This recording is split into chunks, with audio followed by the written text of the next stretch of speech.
हांव सर्वानंद कुलकर्णी देवस्थान कमिटीचो मेंबर फर्मागुडी गोपाळ गणपती देवस्थानाच्या आयज संकश्टी ही संकश्टी आज एक येजमान दुसरो आसा पूण ही संकश्टी ते कशें एक देवाचो पयली सुद्दां इतिहास तेजे मनांत येता ते पूर्ण जातले अशें करून ही पयली जवळ जे 200 वर्सां पयलीं जी आमची देवळी सुरू जाता तेन्नाचे ही परंपरा अजून कशी आसा आमचो एक 4 वर्सां पयलीं एक भक्त हांगा आपल्याक हांगा आंब्याची आरास करपाक जाय अशें आमचे कडेन करून दाखयला म्हणजे आमचें काय पुजा जाल्यार सगळें ताणेंच केलें म्हणजे आंबे कोणा कडले हाडपाचे तोच गेले ताणें पयल्या वर्सा 700 आंबे मेळयले ताणें वचून 700 आज 4थें वर्स ह्या वर्सा 2400 आंबे येयल्ले आसा आनी प्रत्येक वर्सा आमी हे एक भितर दिसता प्रत्येक जाण आपल्याक दिसता तसो एक डिजायन करतात आनी हांगा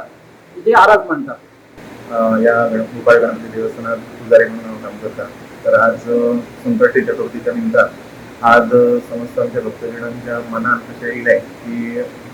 दर वर्सा सालाप्रमाणे जशें आतां एक पद्दतच जाल्यासारखी सुरू केला म्हटल्यार संकष्टीक एक बरी आंब्याची आरास जावपाची अशी सगळ्यांची मनात कल्पना आसता म्हटल्यार हे सगळे भक्तगण मेळून आमी सगळे त्या आंब्याची आरास करपाची एक आयडिया मनात करतात आनी त्या निमित्तान आमी संकष्टी चतुर्थीची विशेष करून सेवा म्हणून आम्र पूजा म्हणून हांगा संकल्प सोडला आसता त्याची पूर्तता म्हणून सगळ्यांच्या सहयोगान ही आंब्याची आरास हांगा संपन्न जाता.